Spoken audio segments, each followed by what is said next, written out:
conversation may have gone something like this.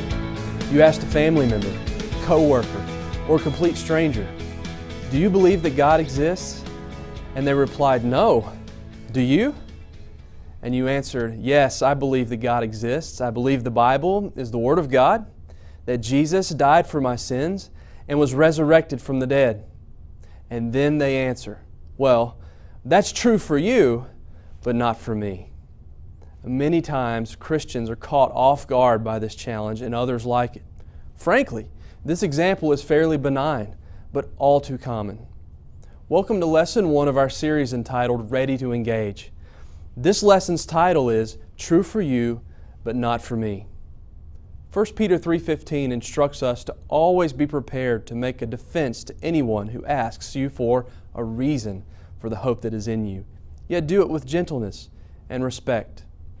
In Colossians 4:5-6, Paul instructs us to conduct yourselves with wisdom towards outsiders, making the best use of the time.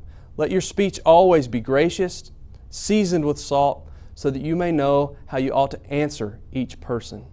In this lesson, we will explore the particular challenge to truth and the truthfulness of the Christian worldview by examining three primary questions. The first is, what is truth? The second, does truth exist? And finally, can we know truth? While our goal for this lesson is to demonstrate that truth exists, that you can know truth, and that these challenges are essentially vacuous, we ultimately seek to be faithful to God by giving a reason for the hope that is in us. So let's begin. When the skeptic in our previous example says, "That's true for you, but not for me," what is he or she actually saying? They're not only saying that they believe Christianity not to be true, they're also saying that truth doesn't exist. Well, why is this important? Well, if there is no truth, the claim that God exists or that Jesus rose from the dead is not meaningful in any real sense. In other words, if truth does not exist, then the gospel cannot be true. This particular view of truth is commonly known as relativism. Relativism is often expressed with phrases like, "Truth is relative," or "There's no absolute truth." This simply means that truth is relative to or subject to the attitudes or beliefs of the person or group making the truth claim. To say that truth is relative, in other words, is to say that your truth is your truth and my truth is my truth. For the relativist, truth is reduced to a matter of mere opinion. But there's a fly in the ointment here. The problem with relativism is its self-contradictory nature. Let's look at two examples above. When someone claims that there are no absolute truths, how should we respond? Take note of the sleight of hand here. The claim, "There are no absolute truths," is a truth claim. This person is claiming that it is true that there are no absolute truths. Now, how do we expose the faulty thinking in this claim? We simply ask, "Are you absolutely sure about that?" Or, "Is that absolutely true?" The relativist can respond in one of two ways. If he says, "Yes, I'm absolutely sure," then relativism is flawed because the relativist is making an absolute truth claim.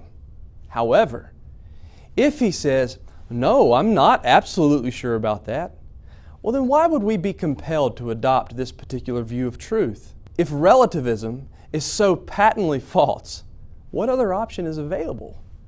We must begin by asking the question, what is truth? This was the question asked by Pilate as he interrogated Jesus prior to his crucifixion. In Psalm 119:160, the psalmist writes, "All your words are true." And in John 17:17, Jesus exclaims, "Your word is truth." Also, in John 14:6, Jesus says, "I am the truth." Truth is often linked to faithfulness or trustworthiness. One might ask, faithful to what? Truth is that which is faithful to reality. The technical term for this view is the correspondence theory of truth. The correspondence theory of truth states that a claim is true if it corresponds to reality or it's referent. So let's take this view of truth for a test drive. Consider the truth claim, Luther Rice is located in Georgia. The question we must ask is this truth claim faithful to reality, or does it correspond to reality? This certainly is objectively true and can be verified with ease. In other words, the claim that Luther Rice is located in Georgia is faithful to the actual location of Luther Rice. Notice that my opinion about the matter does not change the truth content of the claim. I may choose to believe that Luther Rice is located in Flint, Michigan, but this would not correspond to reality. In fact, it can be demonstrated to be patently false. Let's try a trickier example. Consider the truth claim, I like butter pecan ice cream. Is this an absolute or relative truth claim? You might say, well, Evan, I prefer Rocky Road ice cream, so it's obviously relative. Well, let's think back to our definition of truth. Truth is that which corresponds to reality, or it's referent. Well, what is the referent in my claim to like butter pecan ice cream? I'm the referent. I'm referring to my preference in ice cream. If we change the referent, we change to an altogether different truth claim. So when you claim to like Rocky Road ice cream, you've changed the referent from me to you and have provided a different absolute truth claim.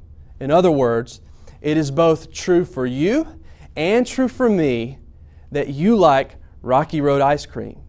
And it's both true for you and for me that I like butter pecan. Now, it's one thing to say that truth exists and is absolute. It's another thing to claim that you can know truth. The path to answering this question is very similar to the path used to answer the question regarding truth's existence. Let's say, for example, that the skeptic concedes to the point that truth exists and must be absolute. However, he may claim that no one knows the truth. Once again, the problem with this claim is that it is self-contradictory. When someone claims that no one knows the truth, how should we respond? The claim, no one knows the truth, is not only a truth claim, but an epistemic claim, or a claim to knowledge. This person is claiming that they know that no one knows the truth. Well, how do we expose the faulty thinking in this claim? We simply ask, do you know that to be true? And the relativist can only respond in one of two ways. If he says, yeah, I know that's true, then his claim is false. However, if he says, no, I don't know that to be true, then why would we be compelled to adopt this point of view? Simply put, it is self-evident that truth exists and that truth can be known. Now, does this mean that we can know all truths? No. All we're saying at this point is truth exists, we can know it, and that it's undeniable. And once this door is open to us, we can ask all sorts of questions and test all sorts of potential truth claims. To use our earlier example, how do we know that Luther Rice is located in Georgia and not Flint, Michigan? Well, we know that this could be either true or false, but how do we know if it is true or false? Well, we have evidence that justifies this belief. What evidence exists that justifies belief that Luther Rice is in Georgia? You could check the phone book. You could check the contact information on our website. You could even look us up on Google Maps. You could trust my testimony, or you could hop in your car right now and drive to our campus. All of these lines of evidence serve to bolster your confidence in the truthfulness of the claim, Luther Rice is in Georgia. Now, as much as we would love to have you swing by the campus, there are more important truth claims that need to be vetted. Our earlier challenge from the skeptic was, Christianity is true for you, but not for me. We discovered that this is not only a challenge to the nature of truth in general, but the truthfulness of Christianity in particular. So now that we have demonstrated that truth exists, it is absolute, and can be known, how do we demonstrate that Christianity is true?